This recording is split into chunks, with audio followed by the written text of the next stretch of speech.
Assalamualaikum warahmatullahi wabarakatuh. Ahlan wa sahlan, selamat datang ke sharing session siri yang ke-13 untuk huraian hadis yang ke-12. Alhamdulillah rabbil alamin. Wassalatu wassalamu ala asyrafil anbiya wal mursalin wa ala alihi wa sahbihi ajma'in. Rabbi syrah li sadri wa yassir li amri wahlul 'uqdatam min lisani yafqahu qawli. Subhanaka la ilma lana illa ma 'allamtana innaka antal alimul hakim wa la haula wa la quwwata illa billahil aliyyil azim. Alhamdulillah, syukur pada Allah Subhanahu wa taala kerana dengan limpah kurnia Allah Subhanahu wa taala dapat lagi kita berjumpa untuk perkongsian syarahan hadis 40 Imam Nawawi. Jadi insya-Allah pada malam ni kita akan berkongsi berkaitan dengan hadis yang ke-12. Kalau sebelum ni kita telah melepasi hadis yang ke-11 yang bertajuk tinggalkan keraguan. InsyaAllah hadis yang ke-12 pada hari ini kita akan membicarakan tentang meninggalkan yang tiada mengena dengannya. Tajuk yang diberikan oleh pengarang lah. Jadi insyaAllah sebelum pergi lebih jauh, kepada sahabat-sahabat yang ada ni, ada eloknya untuk saya rasa berkongsi share ataupun like post yang ada pada live ni. Kemudian boleh letak komen sikit, sharing session ataupun hashtag sharing session ataupun hashtag hadis 40 Imam Nawawi. Jadi mana-mana yang ada boleh gitu untuk supaya kita dapat sampaikan maklumat ni, mesej-mesej yang ada di dalam perkongsian pada kali ini dengan lebih jauh dan lebih ramai yang dapat manfaatnya insya-Allah. Jadi kepada yang baru pertama kali bersama dengan saya dalam sharing session ni, jadi kita menggunakan kitab Al-Kafi. Al-Kafi Syarah Hadis 40 karangan Datuk Dr. Zulkifli Muhammad Al-Bakri. Jadi kita dah sampai ke hadis yang ke-12. Hadis yang ke-12 pada malam ni dengan siri yang ke-13, mana yang pertama adalah siri yang pertama adalah mukadimah, pendahuluan, dan sehinggalah hadis pertama, kedua dan seterusnya sampailah ke yang ke-11 sebelum ni, dan malam ni hadis yang ke-12. Hadis yang ke-12. Bismillahirrahmanirrahim. Qala al-muallifu hafizahullah. Hadis yang ke-12 tajuknya meninggalkan yang tiada mengena dengannya. Daripada Abu Hurairah radhiyallahu anhu, beliau berkata, Rasulullah sallallahu alaihi wasallam bersabda, min husnil islamil mar'i tarkuhu ma la ya'nihi. Maksudnya daripada keelokan, kecantikan, kecomelan Islam seseorang adalah meninggalkan sesuatu yang tiada kena mengena dengannya. Hadis riwayat At-Tirmizi. Hadis riwayat Tirmizi, Ibnu Majah, dan hadis ini adalah hasan. Maksud yang Nabi SAW nak nyatakan dalam hadis ni ialah antara yang utamanya, apakah perkara yang menjadi keelokan Islamnya seseorang ni. Keislaman seseorang ni, apa yang mengelokkannya. Antaranya yang disebut di dalam hadis ini ialah kita meninggalkan, kita sebagai orang Islam meninggalkan apa-apa perkara yang tidak ada makna bagi kita, yang tidak ada kena mengena dengan kita, yang tidak ada kepentingan untuk diri kita dan Islam. Hadis ni diriwayatkan oleh Abu Hurairah radhiyallahu anhu. Jadi Abu Hurairah kita dah baca dah biografi dia, biodata dia sebelum ni, jadi saya tak ulang lah. Boleh lihat pada hadis yang ke-9. Siapa yang belum sebenarnya ataupun belum lagi mengikuti siri yang sebelum ni, boleh pergi ke YouTube saya, channel YouTube saya. Di situ saya ada letakkan rakaman hadis yang ke-9. Di situ ada biodata yang kita ceritakan berkaitan dengan Sayyidina Abu Hurairah radhiyallahu anhu. Jadi kita tak pergilah bahagian biodata. Keistimewaan hadis ni. Hadis ni adalah perkataan yang menghimpunkan banyak makna yang agung meskipun ungkapannya ringkas. Hadis ni pun dikatakan ialah hadis min jawami'il kalim. Daripada kalam-kalam Nabi yang ringkas dan padat. Ringkas pada perkataannya tapi padat pada pengajarannya. Ringkas pada sebutan-sebutannya tetapi pengajarannya, istifadahnya, apa yang perlu kita ambil terlalu banyak daripada perkataan-perkataannya. Kalau sebelum ni kita katakan hadis yang ke-11 ada 7 saja perkataan.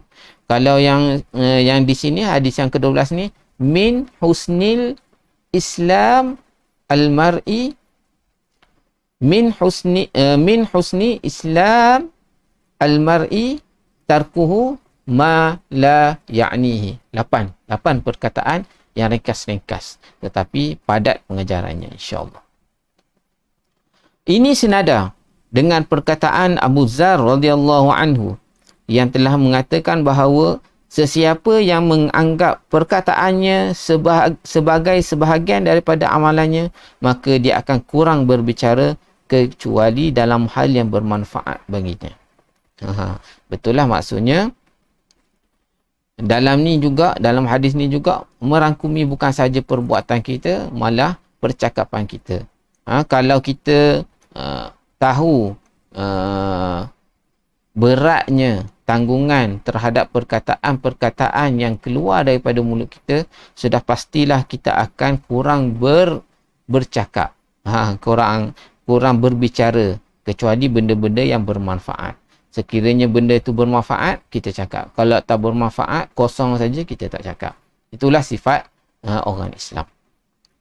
Sama juga dengan kecantikan yang Nabi sebut dalam ni. Kalau orang Islam ni cantiknya, dia buat benda-benda yang bermakna, benda-benda yang bermanfaat. Benda yang tidak bermanfaat, maka dia tinggalkan. Itulah maksud hadis ni. Ulama' dan hadis ni. Kita pergi kepada bahagian ulama' dan hadis ini. Imam Abu Daud berkata, ada 4 hadis yang menjadi dasar bagi setiap ilmu. Kemudian beliau menyebutkan salah satu di antaranya adalah hadis ni. Jadi maksudnya besar hadis ni. Imam Abu Daud, seorang ahli hadis, menyatakan ada 4 hadis yang mendasari pengajian ataupun ilmu Islam. Antaranya yang ni yang salah satunya. Besar. Ibn Rajab Al-Hambali pula berkata, hadis ni merupakan salah satu daripada prinsip akhlak yang besar.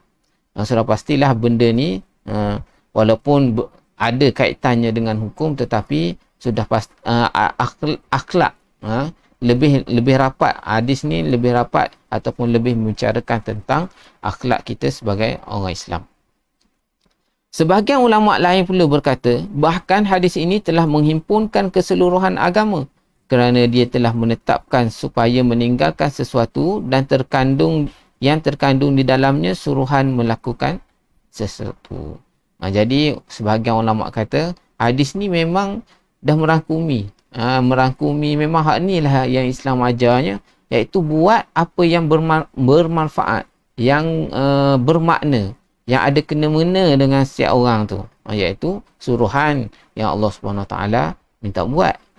Yang Allah SWT tegah, kita akan tinggalkan. Itulah maksud kata ulama itu.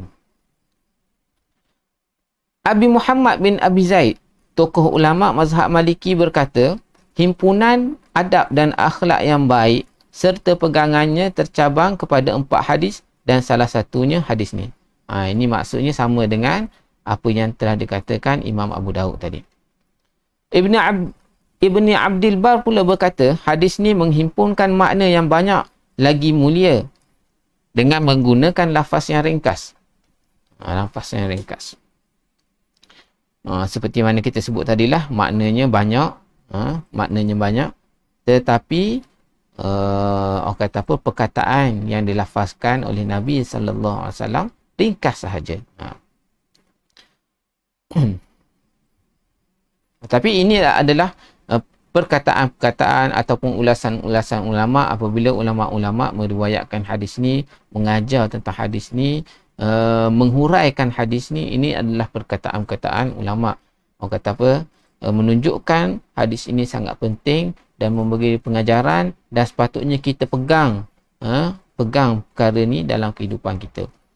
Kalau kita tak boleh nak ambil semualah pengajaran, ialah banyak benda dalam agama Islam ni banyak benda yang perlu dipelajari dalam kehidupan kita ni, tetapi ada sesuatu yang boleh kita pegang. Kita peganglah yang ni antaranya, iaitu antara kecantikan Islam seseorang itu ialah meninggalkan apa yang tidak bermanfaat baginya.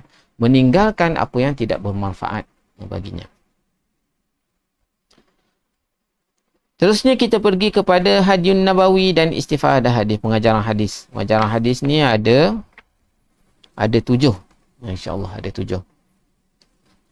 Yang pertama, Imam Malik menyebutkan bahawa sampai kepadanya keterangan bahawa seorang berkata kepada Luqmanul Hakim, apa yang menjadikan engkau mencapai darjat yang kami saksikan sekarang? Jawab Luqmanul Hakim, berkata benar, menunaikan amanah dan meninggalkan apa sahaja yang tidak berguna bagi diriku. Jadi Imam Malik berkata ada sampai khabar ataupun apa-apalah riwayat kepada diri dia, dia menyatakan bahawa ada cerita berkaitan dengan Luqmanul Hakim ni. Luqmanul Hakim ditanya oleh orang macam mana dia boleh berada dalam keadaan dia pada waktu tu. Luqmanul Hakim ni seorang yang bijaksana. Luqman nama dia. Al-Hakim ni orang kata apa? Sifat yang disandarkan kepadanya. Al-Hakim, bijaksana. Sangat cerdik. Sangat orang kata apa? Geliga dan sebagainya. Jadi yang ni yang orang nampak pada diri Luqmanul Hakim ni. Jadi Luqman Hakim kata apa? Ada 3 perkara yang dia buat. Yang pertamanya ialah dia selalu bercakap benar. Orang yang bercakap benar ni sentiasa berada dengan kebaikan. Dia sentiasa berada dengan dalam penjagaan Allah Subhanahu Wa Taala. Orang bercakap benar. Sebab bila bercakap benar ni, dia tak biasa menipu. Bila tak biasa menipu, jauh daripada maksiat. Ya, jauh daripada maksiat. Kerana apa? Biasanya kalau orang menipu ni, untuk menutup penipuan yang pertama, dia akan melakukan penipuan yang kedua pula. Daripada penipuan kedua, dia akan melakukan penipuan yang ketiga pula. Dan akhirnya, banyaklah dosa dan maksiat. Nak jadi bijak macam mana? Memanglah setengah orang tengok bijak tapi bijak menipu. Kita tak nak bijak menipu. Kita nak bijak. Memang sebijak-bijaknya sebagaimana Luqmanul Hakim. Yang pertama, bercakap benar. Yang kedua, menunaikan amanah. Menjalankan amanah-amanah yang diberi. Ada orang tinggal barang, dia jaga betul-betul. Ada orang menyampaikan rahsia, dia jaga betul-betul. Ada orang memberikannya jawatan, taklifan, apa-apalah amanah, dilaksanakan dengan sebaiknya. Tidak menjadikannya batu loncatan untuk buat maksiat lain pula. Dan yang ketiga, Luqmanul Hakim kata, meninggalkan apa saja yang tidak ada berguna, tidak ada manfaat bagi dirinya. Yang ni yang penting kita sebagai orang Islam perlu ambil tahu, perlu ambil serius. Perlu ambil serius. Apa yang jadi sekarang ni kita tengok, terlalu ramai orang yang sibuk dengan perkara-perkara yang tidak ada manfaat untuk diri dia. Dia sibuk dengan perkara lain sampai dia terlupa tentang diri dia sendiri. Dia sibuk kalau ikut sekarang ni di media sosial, Facebook, TikTok, Instagram, Twitter dan sebagainya. Banyak menghabiskan masa untuk mencari kesalahan orang lain. Duk komen orang lain, sepatutnya dia tu macam ni, dia tu macam ni. Sepatutnya kamu macam tu, sepatutnya orang tu macam tu. Dia sendiri tidak dekat dengan Allah SWT. Dia sendiri suruh orang lain cakap betul, dia sendiri dia sendiri cakap tak betul. Dia suruh orang lain cek dulu berita-berita, jangan sebarkan berita palsu. Dia sendiri pun orang kata apa? Sebar berita palsu. Jadi macam mana? Itulah yang dikatakan bahawa ramai orang yang menyibukkan diri mereka ni dengan sesuatu perkara yang tidak ada makna bagi dia. Last kali diri dia macam tu juga. Sibuk dengan komen orang saja.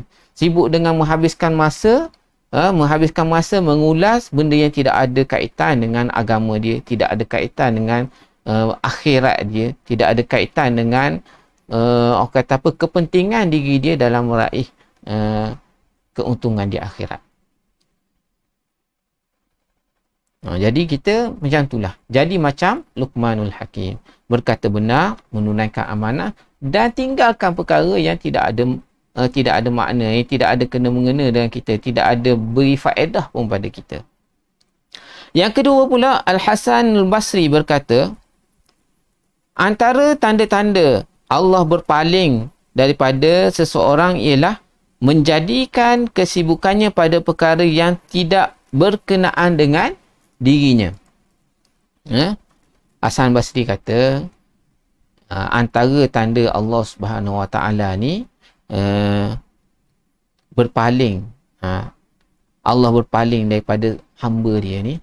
Berpaling ni maksudnya tak caralah kalau kita bercakap, memberi perhatian, kita mengadap orang tu.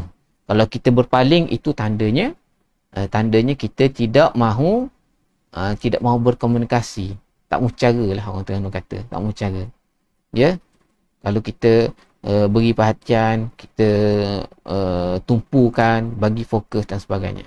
Allah Subhanahu Wa Taala sekiranya dia berpaling daripada hamba-Nya, menunjukkan dia tidak, orang kata apa, seolah-olah itu tanda yang tidak baik, tanda negatif Allah Subhanahu Wa Taala terhadap hamba tu. Antara tanda-tanda Allah berpaling daripada seseorang ialah Allah menjadikan kesibukannya pada perkara yang tidak berkenaan dengan dirinya.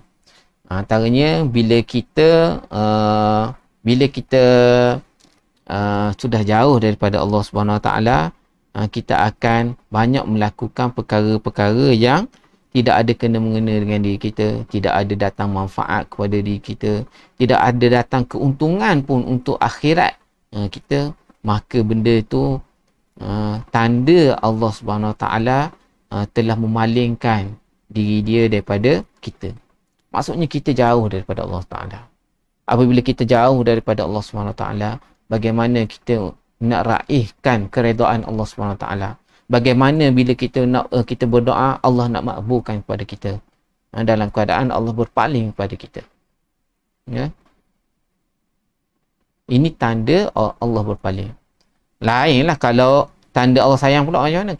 Kalau tanda Allah sayang ialah apabila kita diberi ujian oleh Allah Subhanahu Wa Taala, itu tanda Allah sayang. Ya. Sesungguhnya ada hadis, mafhum hadis mengatakan kalau Allah Subhanahu Wa Taala sayang pada seorang tu, dia akan uji orang tu. Orang mukmin. Dia akan uji orang tu, dan orang mukmin ni sifat dia apabila diuji oleh Allah Subhanahu Wa Taala, dia segera kembali kepada Allah Subhanahu Wa Taala. Sekiranya dia dah memang bersama dengan Allah Subhanahu Wa Taala, dia akan dengan lebih rapat lagi dengan Allah Subhanahu Wa Taala, lebih merintih, lebih bersungguh berdoa dan beribadat kepada Allah Subhanahu Wa Taala. Jadi ini adalah menunjukkan tanda Allah Subhanahu Wa Taala sayang pada seorang tu. Kalau Allah Subhanahu Wa Taala tak sayang, tak bercara lah. Orang kampung kata tak nak bercara. Tak nak, orang kata apa? Tak nak bagi nikmat kepada hamba-hamba dia, ialah Allah berpaling daripada seorang tu. Kita na'udzubillah, Allah Subhanahu Wa Taala itu adalah Tuhan yang memiliki kita, yang mencipta kita. Bagaimana kita boleh mendapat kebahagiaan dalam keadaan Allah Subhanahu Wa Taala berpaling kepada kita. Jadi kalau kita nak Allah Subhanahu Wa Taala memang dengan kita, menjaga kita, memberi kita nikmat, memberi kita kebahagiaan, kita tinggalkan perkara yang tidak memberi manfaat kepada kita, yang tidak memberi faedah kepada kita. Itulah pengajaran yang kedua. Terima kasih Abu Asim. Mahmin siap kita. Alun Khairi, terima kasih. Sudi komen dengan hashtag. Yang lain boleh juga komen. Titik pun tak apa, komen. Asal komen. Bila komen ni, dia akan ada naik engagement. Lepas naik engagement, video-video ni akan mudah sampai kepada orang lain. Melintahlah ke orang lain. Okey, kita terus kepada pengajaran yang ketiga. Pengajaran yang ketiga ialah firman Allah Subhanahu Wa Taala, "Wa ma khalaqtul jinna wal insa illa liya'budun." Maksudnya, dan ingatlah, aku tidak menciptakan jin dan manusia melainkan untuk mereka menyembah dan beribadat kepadaku. Al-Maraghi berkata, Al-Maraghi ni ialah Al-Maraghi ialah al-mufassir, ahli tafsir. Dia berkata, maksud hadis ni iaitu setiap makhluk daripada golongan jin ataupun manusia hendaklah patuh kepada setiap keputusan Allah dan mengikut apa yang dia takdirkan, apa yang Allah Subhanahu Wa Taala takdirkan ke atasnya, ke atas makhluk. Allah Subhanahu Wa Taala menciptakan makhluk menurut apa yang dikehendakinya dan Allah memberi rezeki kepada mereka menurut keputusannya. Dalam perkara ini tidak ada seorang pun daripada kalangan mereka yang berupaya dapat memberi manfaat atau mendatangkan mudarat kepada dirinya sendiri. Kalimah seperti ini merupakan satu penegasan agar ia menjadi satu peringatan. Oleh itu mereka wajib diberi peringatan dan nasihat. Nak ceritakan apa yang bermakna untuk orang Islam, orang mukmin itu, ialah beribadah kepada Allah. Kerana itulah tujuan Allah SWT menciptakan, Allah SWT menciptakan makhluk itu sendiri, iaitu untuk beribadah kepada Allah SWT. Bukan sekadar manusia, jin pun Allah SWT ciptakan untuk beribadah kepadanya. Selain daripada ibadat,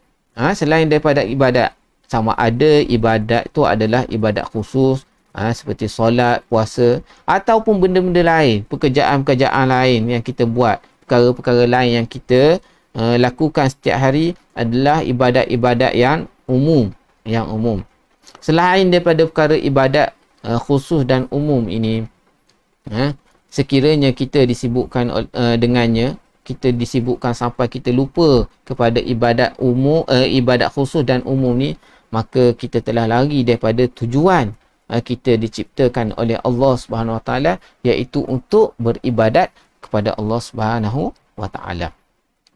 Ya, Allah Subhanahu Wa Taala ciptakan kita untuk beribadat kepadanya. Allah Subhanahu Wa Taala mencipta dan Allah Subhanahu Wa Taala memberikan kita nikmat, ya, dan tidak ada selain daripada Allah Subhanahu Wa Taala yang boleh memberi mudarat kepada kita. Jadi kita tumpukan kehidupan kita kepada beribadah kepada Allah Subhanahu Wa Taala. Kalau kita berniaga, cara kita beribadat kepada Allah Subhanahu Wa Taala adalah kita mematuhi prinsip-prinsip Islam dalam berniaga. Jangan menipu, jangan melakukan riba dan sebagainya. Jujur dalam perniagaan, itu adalah prinsip-prinsip Islam. Sekiranya seorang tu lain dah kerjaan dia, sentiasa kaitkan pekerjaannya dengan Islam. Sekiranya Islam melarang sesuatu perkara, jangan dibuat. Utamakan apa yang Islam tetapkan.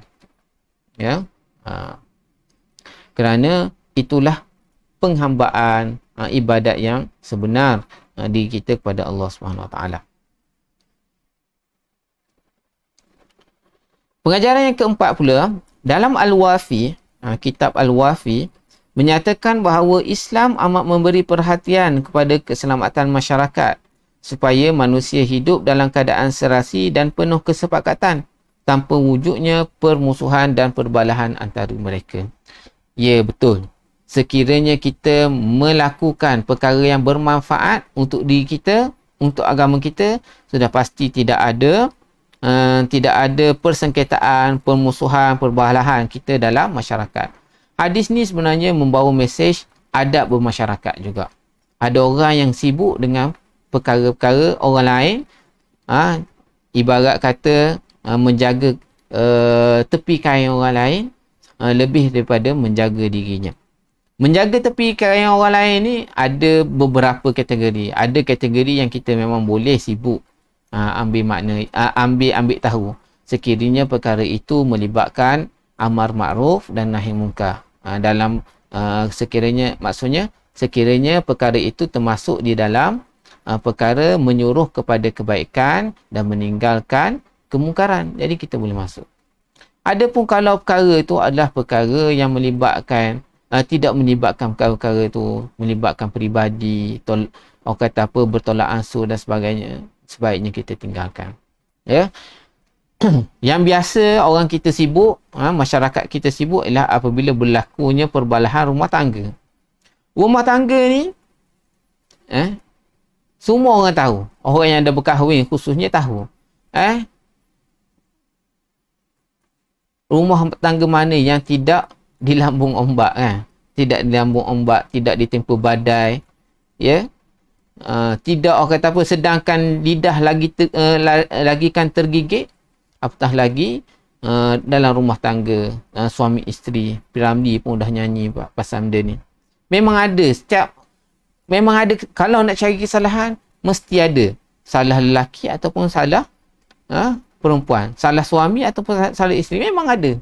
Tetapi itulah rumah tangga, asasnya ialah bertolak ansur, asasnya adalah sabar. Kita kalau orang ada pasangan lain yang sedang bergaduh, yang sedang orang kata apa, hubungannya dingin, kita jangan masuk campur, jangan sibuk-sibuk. Itulah sumbangan kita dalam kita orang kata apa, membantu mereka mengukuhkan kembali rumah tangga mereka. Jangan duk perangat pula sepatutnya yang ni salah, yang ni sepatutnya macam ni, yang ni sepatutnya macam ni. Sepatutnya tak payah kahwin dah. Tu sepatutnya mencerai dah, dia pula kata suruh orang cerai. Kan? Dia menyibukkan diri dia tu macam mana? Kan? Jadi kita jangan termasuk dalam golongan-golongan macam ni.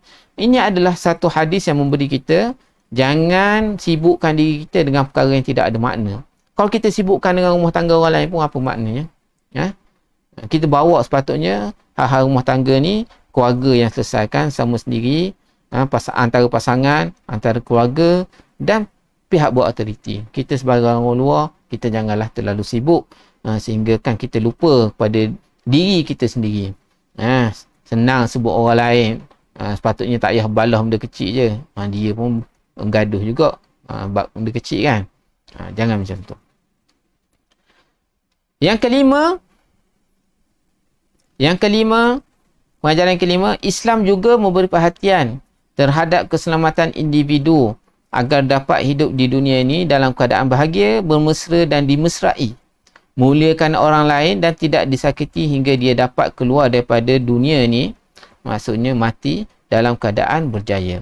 Biarlah kita buat sesuatu perkara dalam kehidupan kita ni, umur kita yang singkat atas dunia ni, 40 tahun, 50 tahun, 60 tahun. Biarlah kehidupan kita, kehidupan yang bermakna.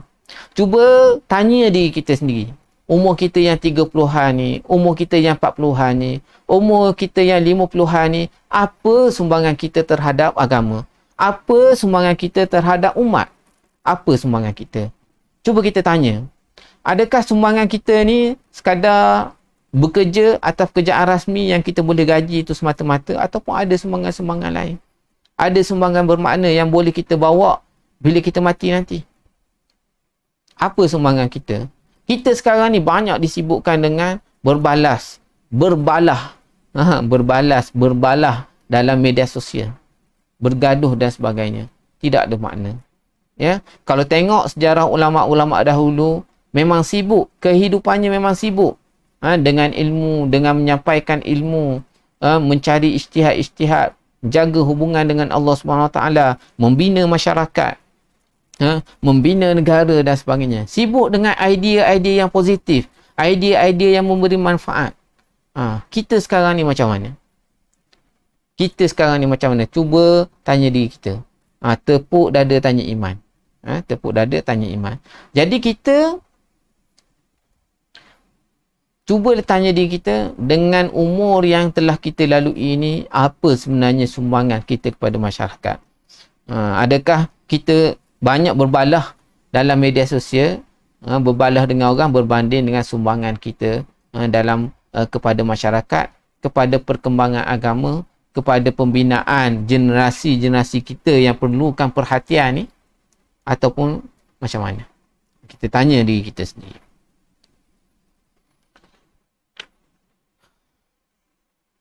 Itu yang kelima. Pengajaran yang keenam, sesiapa yang menyibukkan diri dengan perkara yang tidak berkenaan dengannya, maka itu menunjukkan dia tidak akan menghadirkan di dalam dirinya rasa takut kepada Allah Subhanahu Wa Taala. dan ia menjadi bukti tidak benarnya kebersamaannya dengan Allah, maka binasalah amalannya dan dia tergolong di kalangan orang yang binasa. Sesiapa yang menyibukkan diri dengan perkara yang tidak ada berkenaan dengannya, tidak ada memberi manfaat padanya, itu menunjukkan bahawa tidak ada rasa takut kepada Allah. Diri dia ni tak ada rasa takut. Ya. Apatah lagi kalau berada di penghujung usia. Berada di penghujung usia pun masih lagi sibuk dengan mencari kesalahan orang lain, mencari titik provokasi, mencari titik perbalahan dan sebagainya, dan akhirnya dia tidak selamat tidak selamat di atas dunia lagi, dan di akhirat pun dibimbangi keadaannya. Ya.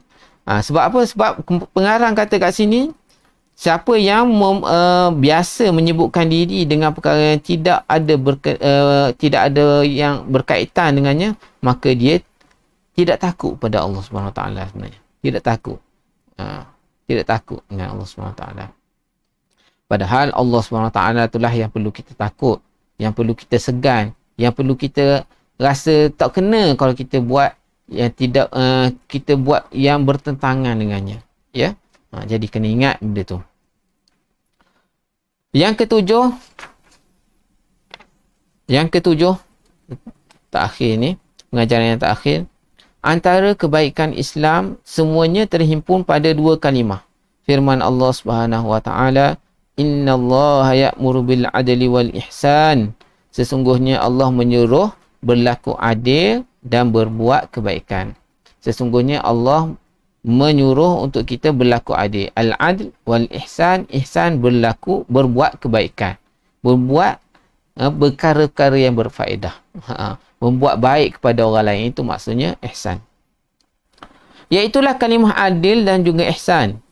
Justru apa jua urusan yang tidak ada kena-mengena dengan dirinya, hendaklah ditinggalkan. Ini key ataupun cara kita nak tahu. Kalau tidak ada kaitan dengan kita, tidak ada berkaitan dengan keadilan, tidak ada berkaitan dengan ihsan, maka boleh tinggalkan. Ya, tidak ada kaitan dengan amar ma'ruf dan nahi munkar, boleh tinggalkan. Kita fokus kepada hidup kita yang lebih supaya kehidupan kita ni lebih bermakna, lebih mendekati Allah, lebih dapat memberi kekuatan pada agama Islam. Hadis ini mendidik kita agar menghargai waktu. Waktu yang begitu berharga ini perlu dimanfaatkan dengan mengutip dan memungut sebanyak mungkin kebaikan untuk diri sendiri dan masyarakat keseluruhannya. Kita tengok balik umur Nabi Muhammad sallallahu alaihi wasallam dan umatnya sekitar mana? Sekitar 60 tahun saja. Bukan macam Nabi Nuh dulu 950 tahun, dekat ribu-ribu tahun. Kehidupan kita ni amat singkat berbanding dengan kehidupan umat-umat dahulu. Jadi kita perlu manfaatkannya. Walaupun kita rasa macam lama, tapi sekejap saja. Ya. Kehidupan yang kita rasa lama ialah daripada kanak-kanak sehingga ke universiti saja. Lepas universiti kita kita menempuh alam perkahwinan. Alam perkahwinan yang seronok masa dua orang tu sekejap saja dapat anak. Sibuk mengurus anak, dah anak dah besar.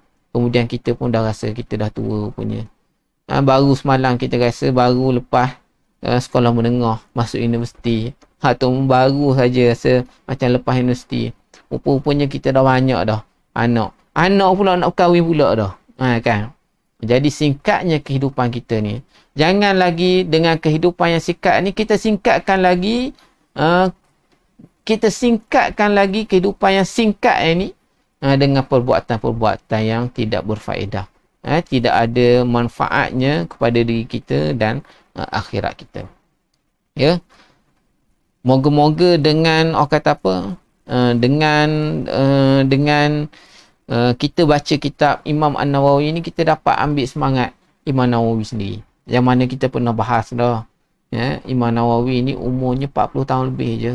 Ya, 40 tahun dia. Tapi sumbangannya, penulisannya saja. Tak cerita dia mengajar, dia pergi mengajar masyarakat umum, dia pergi mengajar di sekolah, Dia pergi jumpa pembesar-pembesar tu kita tak cerita. Hak yang kita cerita ni bab dia menulis saja. Ulama kata kalau kalau tengok kitab-kitab yang dituliskan oleh Imam Nawawi ni, tengok kitab saja yang ditulis oleh Imam Nawawi saja, seolah-olah orang kata kalau orang tak kenal dia, orang ingat dia ni umur ratusan tahun. Ratusan tahun. Kerana banyaknya kitab-kitab yang ditulis. Bukan macam sekarang ni, kitab ni kita generasi sekarang kalau tulis assignment pun copy paste. Assignment pun copy paste. Ya, bukan setakat copy paste biasa-biasa. Kalau boleh kalau boleh 100% tu nak tukar tajuk je. Nak tukar tajuk dekat dokumen saja. Sampai tahap tu kadang-kadang orang copy paste ni kan. Tapi dulu mana ada copy paste. Dulu nak tulis ambil batang pensel ataupun batang tu, celup dakwat tulis. Walaupun dalam keadaan celup dakwat tulis tu, Imam Nawawi dapat menulis kitab yang ulama kata kalau orang tak tahu memang orang akan kata umur dia ratusan tahun. Itu tak masuk dia mengajar, dia pergi jumpa pemimpin, dia berdakwah dan sebagainya. Menulis saja. Umur 40 tahun lebih saja. Cuba banding kita umur 40 tahun lebih ni, sekarang ni macam mana? Apa yang telah kita buat? Kalau kita mati nanti apa saham yang kita masih berjalan ni? Cuba fikir. Umur yang singkat ni kita manfaatkan supaya kalau kita mati pun masih lagi berjalan saham-saham kita ni. Tengok ni Imam Nawawi, walaupun dia dah mati berapa tahun dah, tapi kita masih lagi membaca kitabnya. Banyak saham yang dia dapat kan. InsyaAllah. Aplikasi hadis dalam kehidupan. Kita tengok dulu, takut ada komen-komen yang lain. Fadidah Kemat TJ. Mak Teh. Terima kasih Mak Teh. Waalaikumsalam. Saya orang tak jenang. Sikit lagi aplikasi hadis dalam kehidupan. Apabila seseorang Muslim menjedari kewajipan, lupa nak cakap, siapa yang ada ni kalau nak tanya, nak berkongsi, boleh letak kat ruang komen. Saya akan baca insyaAllah. Apabila seseorang Muslim menyedari kewajipan dan tanggungjawabnya, maka dia akan sibuk dengan dirinya dan memberi perhatian kepada perkara yang akan dapat memberi manfaat buat dirinya di dunia dan di akhirat. Memang betul. Kalau kita tengok orang-orang yang berjaya, orang yang sama ada berjaya, apalah istilah berjaya ni, maksudnya sama ada orang yang kaya, orang yang tu, dia sebenarnya sibuk fokus dengan apa yang dia nak capai. Sekiranya dia nak menyumbang sesuatu dengan masyarakat, dia dah setkan fokus dia sibuk dengan perkara tu saja. Ya, tengoklah, ambillah cerita siapa-siapa pun, begitulah cerita dia. Dia tak kisah, maknanya dia tak serabut dengan nak jaga hal orang lain. Ya. Yang tidak ada kaitan dengan agama, tidak ada kaitan dengan amal ma'ruf nahi munkar, dia tak jaga. Dia fokus kepada menghasilkan sesuatu yang baik untuk diri dia, untuk akhirat dia, untuk agama dia. Dia akan menjauhi perkara yang sia-sia, menjauhkan dirinya daripada perkara keji dan memberi perhatian kepada perkara yang berkaitan dengan dirinya. Walaupun begitu, hadis ini tidak bermaksud kita perlu meninggalkan konsep amal ma'ruf dan nahi munkar. Betul. Kita sebut tadilah, kalau amal ma'ruf dan nahi munkar kita tidak boleh tinggalkan. Kita kena ambil makna. Ataupun berkaitan dengan agama. Islam dihina. Kita kena ambil pot. Kita tak boleh nak lepas pandang macam tu je. Ada orang yang memperlekehkan Islam, kita kena ambil pot. Islam dihina, kita kena ambil pot. Usaha-usaha dakwah, kita perlu ambil pot.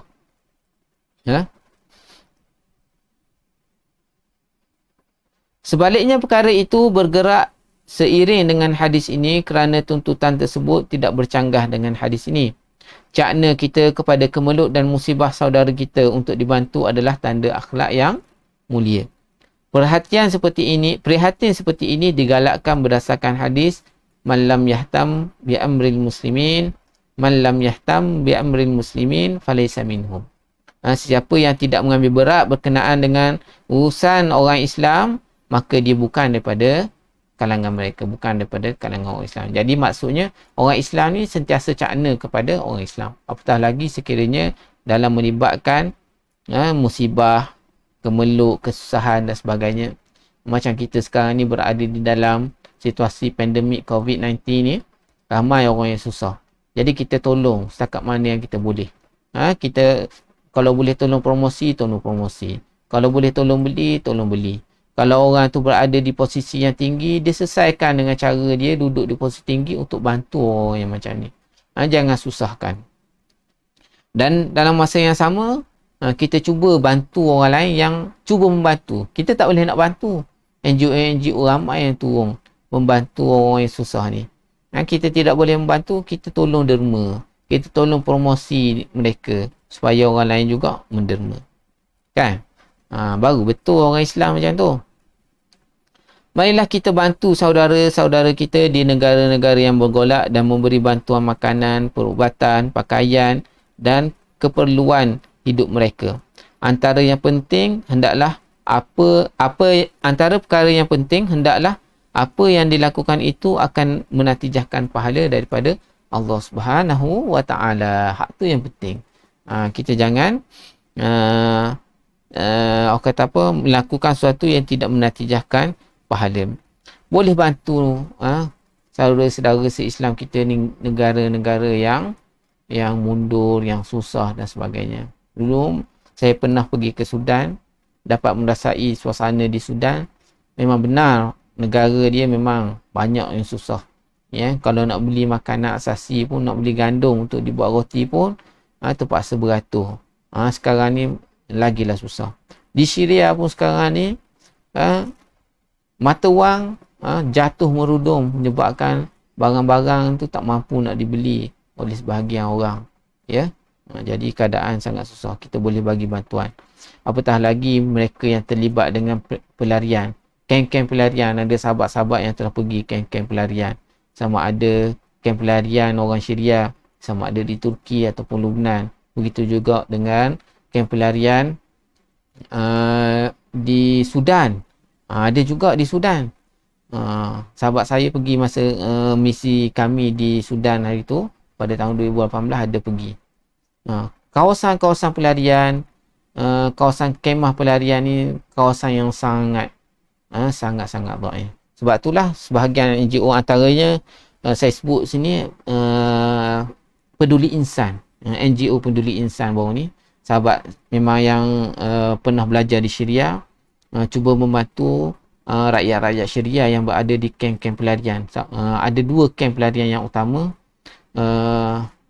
Semuanya di orang kata apa, di sempadan negara Syria. Sama ada sempadan, saya tak pasti 2 ke 3, tapi adalah antara yang dipergi tu di Lebanon dan juga di Turki. Yang mana dalam kem-kem pelarian ni duduk di kemah-kemah, bukan duduk di bangunan yang ada macam kita sekarang ni, duduk di kemah-kemah. Dan agak susahnya apabila dalam suasana di Syria, negara 4 musim. Negara 4 musim di mana ada musim sejuk. Apabila musim sejuk ni, paras suhu tu boleh mencapai negatif. Boleh mencapai negatif. Boleh ataupun tak capai negatif pun, 5 darjah Celsius, 4 darjah Celsius pun dah cakap sejuk. Jadi apabila dalam keadaan yang macam tu, perlukan bahan bakar dan sebagainya. Sebab tu kalau kita tengok bantuan musim sejuk yang dikendalikan oleh NGO nak bantu ni lah. Masa musim sejuk tak dapat, tidak ada bahan bakar untuk bakar. Baju saja tak cukup. Sebab dia duduk di dalam kemah, bukan duduk di dalam rumah. Duduk di dalam rumah pun pengalaman saya memang sejuk juga. Dia kena ada bahan bakar juga untuk memanaskan suasana rumah tu. Kalau rumah ni boleh lah tahan sikit, tapi ni apatah lagi dalam kemah. Jadi sahabat-sahabat yang ada lebih duit, ada banyak duit tu, bolehlah bantu NGO-NGO. Antara saya sebut tadi, NGO Peduli Insan. Kawan-kawan saya juga tu yang mengusahakan, insya-Allah. Ya. Apa yang penting pengajaran daripada hadis ni ialah kita membuat apa-apa yang bermakna dalam kehidupan kita ni. Jangan kita buat perkara yang tidak ada makna. Kerana umur kita yang pendek, dan singkatnya masa yang kita ada, peluang yang kita ada di dalam kehidupan kita di atas dunia ni. Atas dunia ni saja yang kita boleh beramal untuk bawa bekal ke akhirat nanti. Nak bawa bekal dalam lubang kubur hak ni lah. Nak bawa bekal di pada mahsyar pun yang ni lah, atas dunia ni lah. Nak bawa bekal untuk nak tentukan syurga dan neraka di atas dunia ni lah. Jadi kita buatlah yang baik-baik, insya-Allah. Saya tengok di ruangan komen kalau ada komen lain sebelum kita tutup pada malam ni. Tak ada Tak ada soalan. Jadi terima kasih pada semua. Saya ucapkan terima kasih kepada semua. InsyaAllah dalam masa yang dekat nanti kita akan adakan lagi perkongsian hadis yang ke-13 pula. Dan sokongan daripada sahabat-sahabat sekalian yang mengikuti bersama ni amat saya hargai. Walaupun dengan like saja, walaupun dengan komen sahaja, walaupun dengan share sahaja pun dah sangat memberi makna dalam menyampaikan mesej dan ilmu kepada masyarakat daripada saya sendiri. Jadi saya rasa setakat tu saja pada malam ni. Wallahu alam. Assalamualaikum warahmatullahi wabarakatuh. Kita jumpa lagi pada sesi yang akan datang. Assalamualaikum.